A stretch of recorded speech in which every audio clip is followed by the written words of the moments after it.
Selamat pagi semuanya, kami dari kelompok Fokus Grup 3 FEB UI. Pertama-tama saya akan memperkenalkan diri. Nama saya Aulia Remaisya dari jurusan Ilmu Ekonomi Angkatan 2021 dengan NPM 2106736271. Perkenalkan, nama saya Gina Farha Fasya Ataya dengan NPM 2106737192 dari jurusan Manajemen Reguler 2021.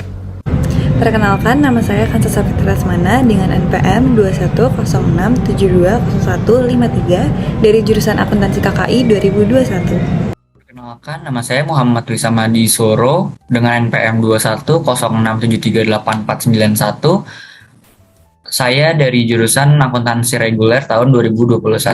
Perkenalkan, nama saya Reza Pramudito dengan nomor pokok mahasiswa 210611984. Saya dari jurusan Manajemen kelas khusus internasional. Perkenalkan, nama saya Tara Saraswati dengan NPM 2106630 dari jurusan Akuntansi Reguler 2021. Nama saya Visensi Evani Marbun, NPM 21066302771. Di sini saya akan membahas tentang pengertian karakter, keutamaan karakter, apa itu nilai, 9 nilai dasar UI, dan yang terakhir terdapat filsafat. Yang pertama, saya akan membahas pengertian karakter. Menurut Kamus Besar Bahasa Indonesia, karakter adalah tabiat, watak, sifat kejiwaan, akhlak, atau budi pekerti yang membedakan seseorang dengan yang lain. Karakter menjadi salah satu faktor penting dalam kehidupan setiap orang, khususnya bagi kita mahasiswa dalam menjalani kehidupan akademik. Saat mencoba untuk membentuk karakter, kita perlu memahami tentang apa saja keutamaan dan kekuatan karakter yang selama ini telah dikembangkan. Berikut 6 keutamaan yang mencakup 24 kekuatan karakter. Yang pertama, yaitu ada kebijaksanaan dan pengetahuan. Yang kedua ada kemanusiaan dan cinta. Yang ketiga ada kesatriaan. Yang keempat ada keadilan. Yang kelima ada pengelolaan diri. Yang keenam ada transendensi. Selanjutnya, saya akan membahas tentang nilai. Apa itu nilai? Nilai dapat diartikan sebagai sesuatu yang berharga, penting, dan memiliki fungsi. Selain itu juga dapat diartikan sebagai prinsip atau tolak ukur perilaku seseorang yang terkait dengan kehidupannya. Universitas Indonesia memiliki 9 nilai. Yang pertama ada kejujuran, yang kedua ada keadilan, yang ketiga ada keterpercayaan, yang keempat ada ketabatan dan atau penghormatan, yang kelima ada tanggung jawab dan akuntabilitas, yang keenam ada kebersamaan, yang ketujuh ada keterbukaan, yang kedelapan ada kebebasan akademik dan otonomi keilmuan, dan yang kesembilan ada kepatuhan pada aturan, prosedur, dan panduan UI serta panduan lainnya. Selanjutnya saya akan membahas tentang filsafat. Filsafat itu adalah ilmu yang mempelajari atau mempertanyakan berbagai hal dasar. Bagaimana suatu hal dapat terjadi, dan dari suatu hal yang terjadi tersebut terlahirlah ilmu atau pengetahuan. Kita dapat membagi filsafat menjadi 3, yaitu ontologi yang mempelajari eksistensi, epistemologi yang mempelajari pengetahuan, dan aksiologi yang mempelajari nilai-nilai kehidupan. Filsafat memiliki 4 karakter, yaitu kritis, radikal, sistematis, dan rasional. Selanjutnya, saya akan menjelaskan mengenai cabang dari ilmu filsafat, yaitu logika. Logika merupakan studi mengenai prinsip-prinsip yang membedakan antara penalaran yang tepat dan yang keliru. Para ahli membagi penalaran menjadi 2 kategori, yaitu deduktif dan induktif. Secara umum, logika deduktif terwujud dalam suatu bentuk logis yang disebut silogisme, sedangkan logika induktif mensintesis kesimpulan dengan menggabungkan kasus. Logika juga dibedakan menjadi bentuk argumentasi yang mengacu pada logika formal dan konten argumentasi yang merujuk pada logika material. Logika formal berkaitan dengan tepat atau tidaknya suatu proses penalaran, sedangkan logika material berkaitan dengan benar atau tidaknya proposisi yang membangun suatu proses argumentasi. Pada materi ini kita juga mengenal adanya term, yaitu satu kata atau lebih yang merupakan ungkapan lahiriah dari konsep. Jumlah kata term dapat dibagi menjadi 2 jenis, yaitu term tunggal yang hanya memiliki 1 kata, serta term majemuk yang terdiri dari 2 kata atau lebih. Selanjutnya kita akan membahas mengenai proposisi yang merupakan jenis kalimat deklaratif dalam logika. Dalam penalaran ada 2 jenis proposisi, yaitu kategoris dan hipotesis. Kategori proposisi hipotesis berbeda dengan proposisi kategoris di mana negasi predikatnya bersifat relatif. Selain proposisi, terdapat penalaran langsung dan penalaran tidak langsung, di mana dalam penalaran langsung, kesimpulan dihasilkan hanya dengan satu premis saja, sedangkan pada penalaran tidak langsung, kesimpulan dihasilkan dari dua proposisi yang dihubungkan dengan cara tertentu. Logika tidak hanya terkait dengan penalaran saja, namun juga terdapat bentuk-bentuk kekeliruan berpikir yang dibedakan menjadi dua kategori, yaitu kekeliruan formal yang diakibatkan oleh dilanggarnya dalil-dalil logika pada sebuah argumen, dan kekeliruan non-formal yang diakibatkan oleh faktor relevansi atas sebuah premis. Logika mengarahkan dan membantu mahasiswa untuk memiliki penalaran dengan benar, mengungkapkan pernyataan dengan tepat sesuai kaidah atau norma bahasa yang baik. Cabang lain dari filsafat adalah etika. Terdapat beberapa istilah yang banyak disamakan pengertiannya dengan etika, seperti etiket, moral, norma, dan kode etik. Padahal, etika memiliki pengertiannya sendiri. Secara etimologi, etika berasal dari bahasa Yunani atau ethos yang berarti akhlak, watak, dan adat kebiasaan. Pembahasan mengenai etika dibagi menjadi 4 bagian, yaitu etika deskriptif, etika normatif, matematika, dan etika terapan. Terdapat kaidah dalam etika yang merupakan unsur hakiki yang dijadikan manusia sebagai bahan pertimbangan dalam melakukan tindakannya sehari-hari agar perilakunya itu dianggap baik. Kaidah dalam etika mencakup hati nurani, kebebasan dan tanggung jawab, hak dan kewajiban, serta nilai dan norma moral. Terdapat beberapa teori etika yang dipelajari pada materi ini, seperti hedonisme, eudemonisme, utilitarianisme, dan deontologi. Ada beberapa alasan mengapa etika dibutuhkan, yaitu karena terdapat banyak pandangan moral yang berasal dari berbagai karakteristik kehidupan yang berbeda dan manusia hidup secara berdampingan dalam suatu masyarakat atau negara. Belajar etika membuat mahasiswa sadar bahwa tindakan yang dilakukan selama ini haruslah didasari dengan tindakan moral yang baik dan bertanggung jawab atas apa yang telah diperbuatnya. Sekian pembahasan untuk pekan 1 MPKT. Untuk materi selanjutnya akan dijelaskan oleh teman saya Reza dan Fasya. Jadi, suku bangsa adalah suatu golongan manusia yang mengidentifikasi dirinya dengan sesama berdasarkan garis keturunan yang dianggap sama dengan merujuk ciri khas seperti budaya, bangsa, bahasa, agama, dan perilaku.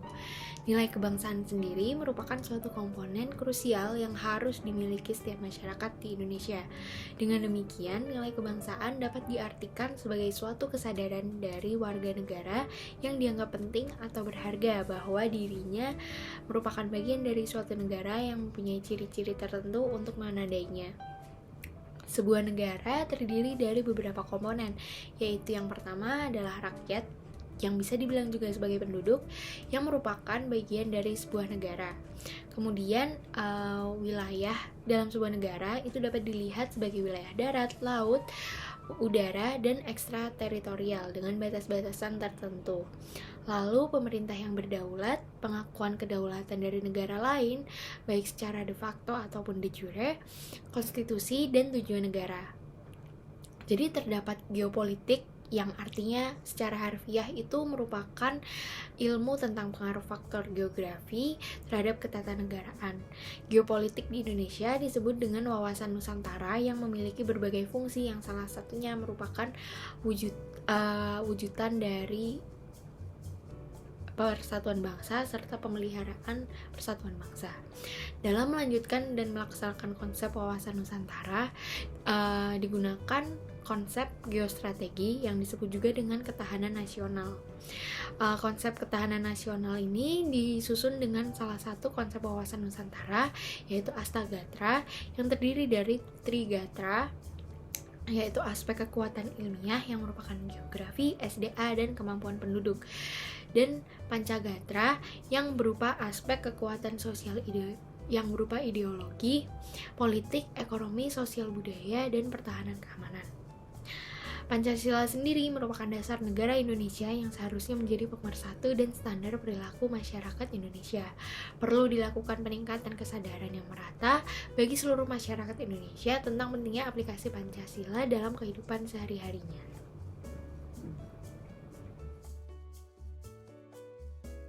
Pancasila sebagai pandangan hidup bangsa Indonesia memiliki fungsi sebagai pegangan atau acuan bagi rakyat Indonesia dalam bersikap dan bertingkah laku.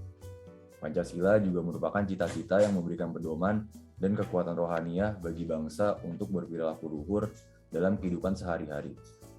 Implementasi Pancasila adalah suatu nilai-nilai luhur dalam budaya bangsa Indonesia yang dilandasi dari unsur-unsur budaya secara keseluruhan dengan melalui proses yang sudah dibuat. Dalam hal ini, implementasi sebagai ideologi yang tidak tertutup dan mampu beradaptasi dengan zaman sebagai aspirasi pada masyarakat. Sehingga, Pancasila akan menjadikan fleksibilitas dalam keterbukaan ideologi. Nilai ketuhanan yang Maha Esa mengandung arti adanya pengakuan dan keyakinan bangsa terhadap adanya Tuhan sebagai pencipta alam semesta. Dengan nilai ini menyatakan bangsa Indonesia merupakan bangsa yang religius, bukan bangsa yang ateis. Nilai kemanusiaan yang adil dan beradab mengandung arti kesadaran sikap dan perilaku sesuai dengan nilai-nilai moral dalam hidup bersama, atas dasar tuntutan hati nurani dengan memperlakukan sesuatu hal sebagaimana mestinya. Nilai persatuan Indonesia mengandung makna usaha ke arah bersatu dalam kebulatan rakyat untuk membina rasa nasionalisme.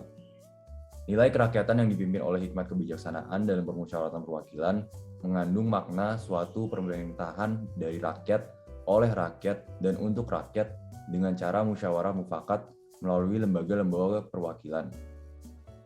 Dan terakhir, nilai keadilan sosial bagi seluruh rakyat Indonesia mengandung makna sebagai dasar sekaligus tujuan, yaitu tercapainya masyarakat Indonesia yang adil dan makmur secara lahirlah dan batinlah. Sekian, terima kasih. Itu merupakan kesimpulan dari Kepancasilaan MPKT. Terima kasih dan akan dilanjutkan oleh kewirausahaan.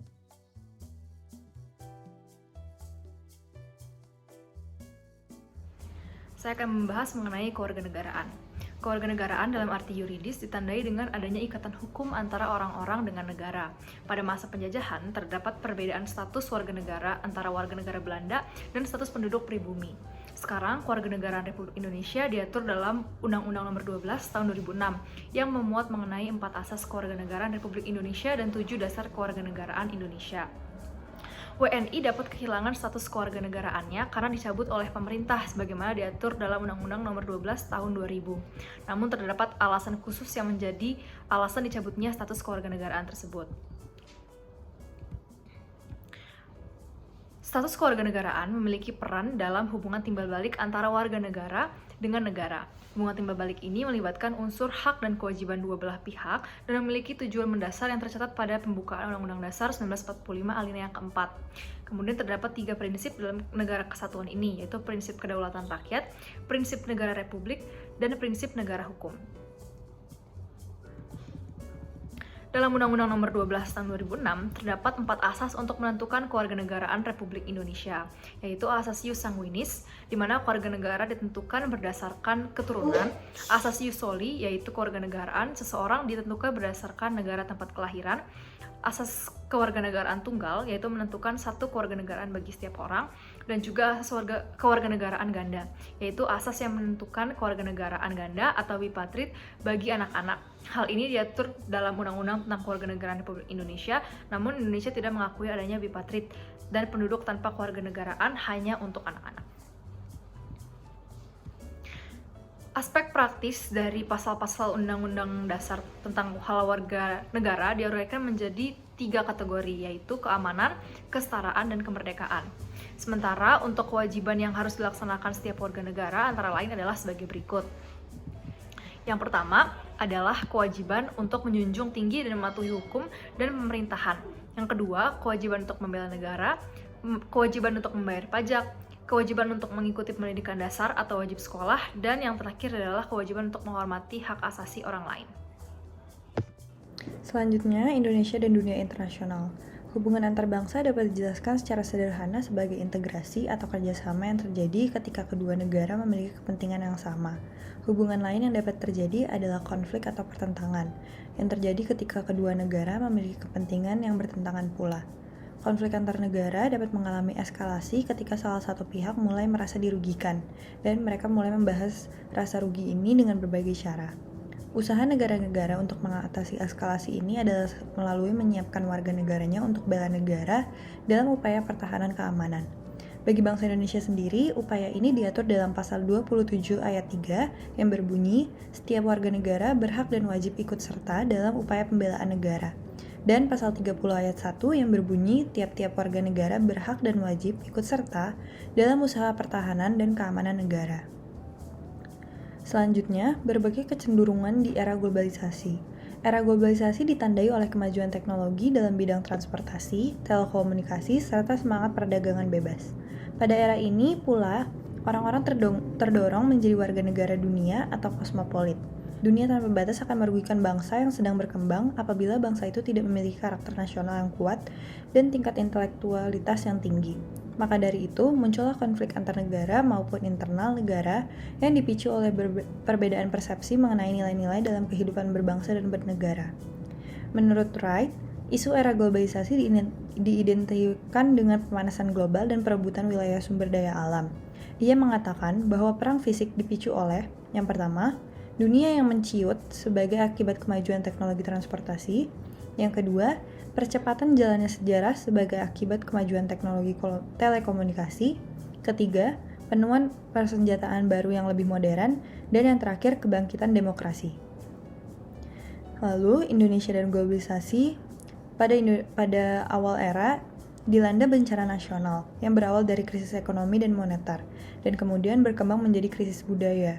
Kerjasama regional dan internasional merupakan implikasi doktrin geopolitik dan geostrategi dalam dimensi internasional dan ditunjukkan untuk meningkatkan daya tawar untuk menghadapi negara-negara adidaya.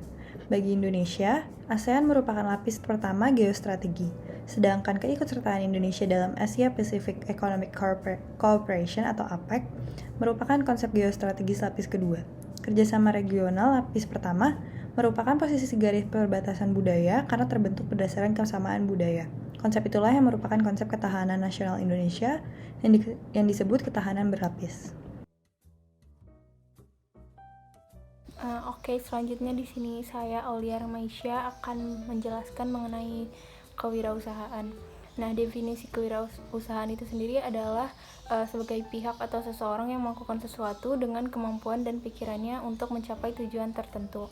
Dengan kata lain, kewirausahaan adalah suatu usaha untuk menentukan, mengembangkan, kemudian menggabungkan inovasi, kesempatan, dan dengan cara yang lebih baik agar memiliki nilai kehidupan yang lebih dalam. Kemudian saya akan memberikan tanggapan kepada salah satu video yang ada di Emas, yaitu video Mycotech. Video ini menceritakan tentang sebuah usaha yang dirintis oleh sekelompok anak muda yang kreatif dan inovatif. Nah, Mycotech itu menawarkan solusi kepada masyarakat dan juga kepada supplier jamur. Mycotech menjadi solusi untuk sustainable environment di bidang bangunan dengan membuat produk perekat dengan jamur. Selain itu, Mycotech juga membeli bahan baku jamur dari petani lokal dan membeli dengan harga yang lebih mahal dari pasaran sehingga dapat mensejahterakan petani jamur. Hal tersebut merupakan hal yang perlu diperhatikan ketika kita akan merintis usaha, yaitu dapat memberikan solusi bagi seluruh lapisan masyarakat. Setelah menonton beberapa video dari Emas UI dan menemukan beberapa referensi dari internet, kami berencana untuk membuat wirausaha yaitu Reward Clothes. Nah, fashion adalah salah satu ranah yang terus mengalami perkembangan seiring dengan pergantian tren setiap bulan. Hal inilah yang lantas membuat industri fashion termasuk industri yang menyumbang limbah terbesar di dunia. Reward Clothes sendiri dapat menjadi solusi untuk mengurangi limbah plastik. Reward bisa diartikan sebagai dikerjakan ulang, sehingga reward fashion bisa dilakukan dengan cara memotong, menghias, atau bahkan menggabungkan beberapa potong baju bekas menjadi suatu model yang baru dan dapat dipakai ulang. Keuntungan yang kami harapkan tentunya sebagai individu yaitu profit atau laba, kemudian untuk masyarakat yaitu masyarakat dapat memenuhi kebutuhan fashionnya, dan sebagai warga negara kami ingin dapat menciptakan lapangan kerja dan untuk lingkungan kami dapat membantu mengurangi limbah fashion. Dalam rencana usaha kami ini kami menemukan beberapa hambatan dan peluang usaha. Beberapa hambatan yaitu usaha melanggar atau Permendag nomor 51 MDAG per 7 2015 tentang larangan impor pakaian bekas karena dianggap berpotensi membahayakan kesehatan. Kemudian uji coba Balai Pengujian Mutu Barang, Dirjen SPK, dan Kementerian Perdagangan terhadap pakaian bekas dan menemukan sejumlah bakteri seperti S. aureus, E. coli, dan kapang. Namun ada beberapa peluang usaha yaitu yang pertama banyaknya penggemar Reward Clothes, kemudian produk Reward Clothes juga memenuhi triple bottom line yaitu profit, people, dan planet. Kemudian modal yang dibutuhkan itu cenderung kecil dan bisnis meningkatkan kesadaran masyarakat akan pentingnya menjaga kestabilan ekosistem. Oke, kesimpulannya, usaha di dalam bidang fashion merupakan suatu usaha yang selalu dalam high demand. setiap tahun gaya fashion baru bermunculan. Karena permintaan yang tinggi, supply fashion juga pastinya tinggi. Tidak semua supply memenuhi permintaan. Banyak sekali pakaian fashion yang tidak diminati dibuang begitu saja dan akhirnya menjadi limbah. Dengan fakta yang ada, kami melihat sebuah peluang akan usaha reward clothes. Usaha ini bertujuan untuk membuat ulang baju yang sudah tidak bernilai menjadi bernilai dan dapat dipakai ulang. Dengan biaya produksi yang tidak terlalu mahal dan juga manfaat yang cukup banyak kepada masyarakat, membuat kami semakin percaya bahwa menjalankan usaha ini, kami bisa mematuhi triple bottom line principle, yang berarti kita dapat membuat profit, dampak lingkungan, dan dampak sosial. Terima kasih.